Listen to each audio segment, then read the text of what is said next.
Senhores, em nome do presidente Abraham Scheisman e diretores da FEComércio, cumprimento os inscritos, aos expositores, embaixador Rubem Barbosa, Eliane Cantanhede.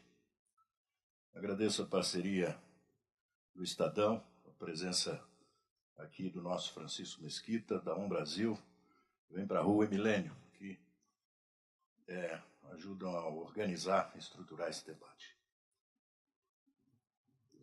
Nosso debate de hoje mistura complexidade, urgência e um mundo de desejos objetivos e subjetivos. Vou tentar arrumar também, porque tem muita coisa subjetiva no debate da reforma política, eu vou tentar arrumar também na minha alma o que eu estou pensando.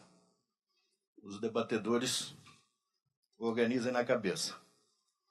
Até agora, como está, a reforma política não é um mito, é uma farsa. Essa conclusão ajuda a estimular a circulação de um aforismo italiano, de um primeiro-ministro italiano da Itália, na passagem do século, foi 5 vezes primeiro-ministro, e que dizia sobre a Itália o que muitos acham que pode se aplicar ao Brasil. Governar o Brasil não é impossível, é inútil. Na verdade, eu diria que é mais correto dizer que o Brasil é um país que nunca fica pronto. É como uma obra de igreja. Há um incômodo e uma movimentação surda da sociedade. Será que as pessoas querem mesmo ser partidárias? Existe ou não um confronto entre a esfera da sociedade, onde há mais liberdade, individualidade, e a esfera estatal, onde prevalece a tutela, a hierarquia e o segredo? A ação do Estado, através das políticas públicas, não deveria visar capturar o cidadão para tutela política. A cidadania política, o direito de voto, não é toda a cidadania. Há tanta necessidade de refletir sobre o direito de não votar, como de permitir o candidato avulso, desinstitucionalizado, comprometido com austeridade, sem gabinete, exército de secretários e mandatos entesouradores. É preciso reservar um lugar para a modéstia na política. Afinal, mandatos não são para serem exercidos. Afinal, mandatos são para serem exercidos e não preservados. O político não é um tijolo fixo na parede, como o mau funcionário público é na repartição. É preciso também frear o dilúvio, evitando trauma no sistema legal do país. A grande questão é a prioridade que deve ser dada ao cidadão, às pessoas, ao contribuinte, não ao Estado e aos seus funcionários. Não estamos em guerra, estamos em crise. Não se deve pretender colocar ordem administrativa em todas as coisas. A nação se move por fundamentos. Há um dado inquestionável na evolução. Todos os senhores e senhoras sabem, o celular melhora sem que o governo pressione as empresas. Aliás, se dependesse do governo, o Brasil estaria ainda cheio de orelhões. Se pressionar, piora. Nós vamos progredir, queira ou não, o Estado. Não há qualquer necessidade de elogiar um avião. O que não funciona é infraero. A evolução é irreprimível. Assim, um dos sinais da modernidade é que passamos progressivamente das famílias a serviço da política, com o recrutamento estatal permanente, os fiscais do Estado todo dia, no pé do cidadão, para a política a serviço das famílias.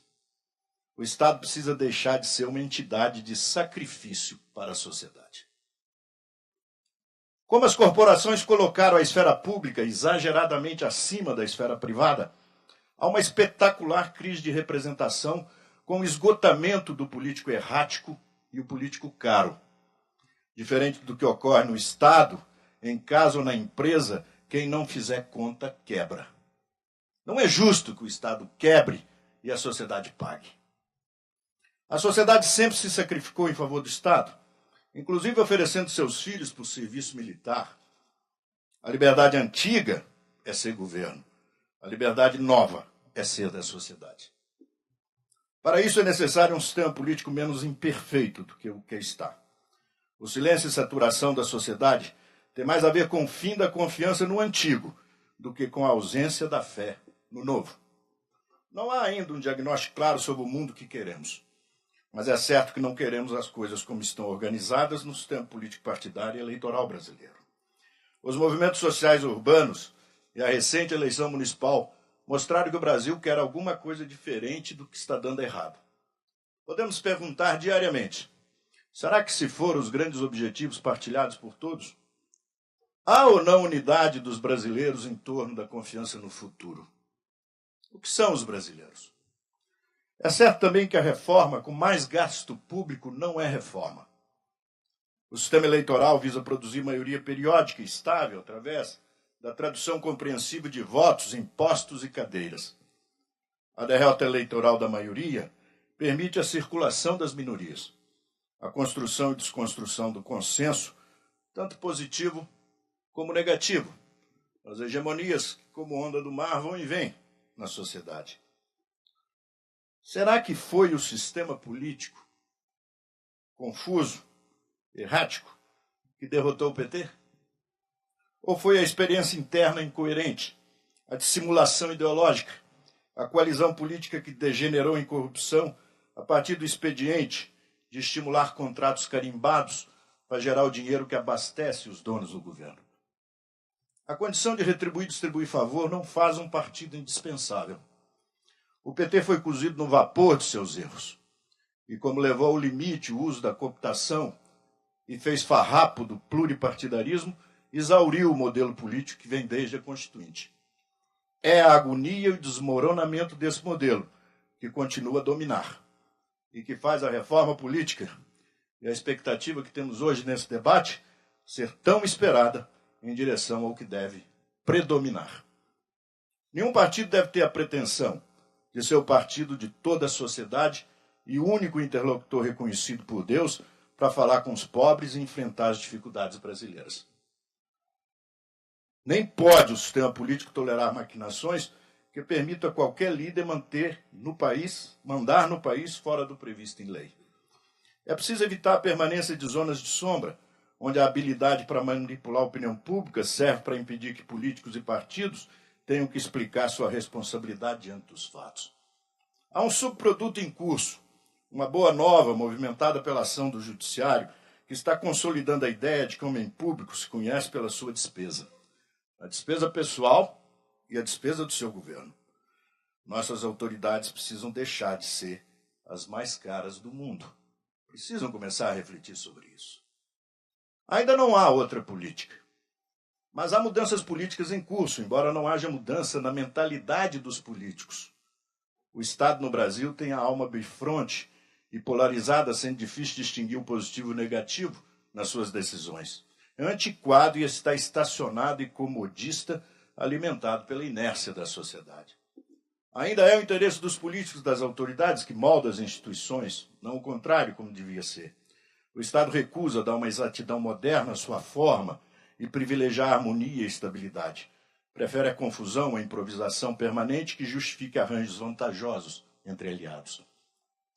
A autocontenção devia ser a marca do Estado.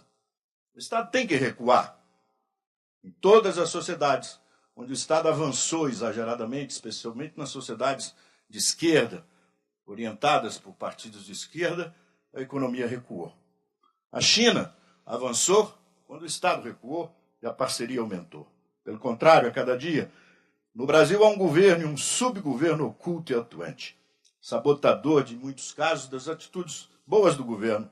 Surge com o rosto da autoridade e põe a cara de fora. Nos 3 poderes há subgoverno. Dormimos legais, acordamos ilegais. Todo dia são inúmeras MPs, leis, portarias, súmulas, decretos, nota técnica, liminares, novíssimas e inesperadas ordens de um subgovernante qualquer. Do Estado não emana uma ordem clara, estável, compreensível, que possa fazer com segurança de uma pessoa, um cidadão próspero e legal. É impossível um professor ensinar uma criança brasileira o que é o Estado, o que é um governante, o que é uma autoridade. A política brasileira vive um mundo abolido nos países desenvolvidos.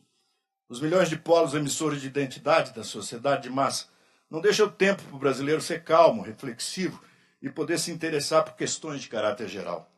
A sociedade é permanentemente tensionada por interesse eleitoral dos candidatos. A má política enfeitiçou o Brasil. A eleição, através das pesquisas recorrentes e agora atemorizadoras, tratadas como teorias da intencionalidade, muitas são meras circuladoras de boatos. É posta como uma ameaça pessoal, de tal forma que o privado volta sempre ao primeiro plano. O país está viciado no comportamento populista, caricatural, de direita ou de esquerda. O sistema político é um processo sem sujeito. Nenhum argumento de autoridade o conduz, nenhum espírito crítico o freia. Muitos já se perguntaram, eleições democráticas são capazes de formar governos bons? É possível uma eleição formar uma maioria estável e estabilizar um governo, qualquer que ele seja? O mercado eleitoral continua a sua característica de volatilidade, fragmentação e autonomia. A oferta dos candidatos vai se ajustando à procura das ideias dos eleitores durante a eleição. Não há uma orientação por princípios de caráter geral. Há uma simbiose, uma associação heterogênea entre seres vivos com interesses diversos.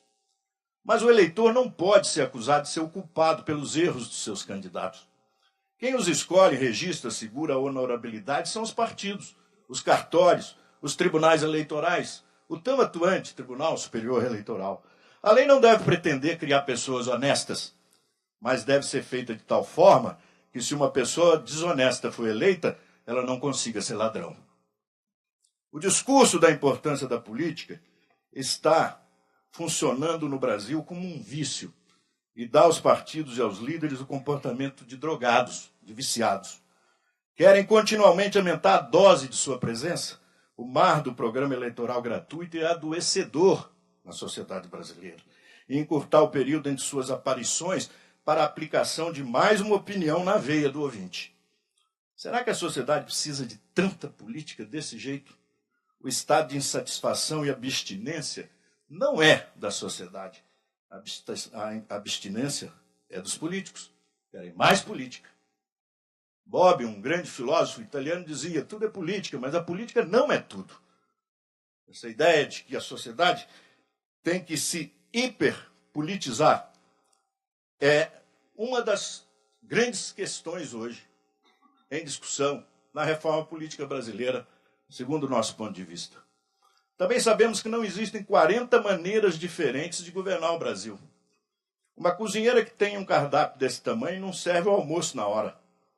A fragmentação excessiva de partidos fictícios, que a ausência da cláusula de barreira impõe, é multiplicada pela coligação proporcional, esse salpicão partidário, a mais acabada maionese do self-service eleitoral brasileiro.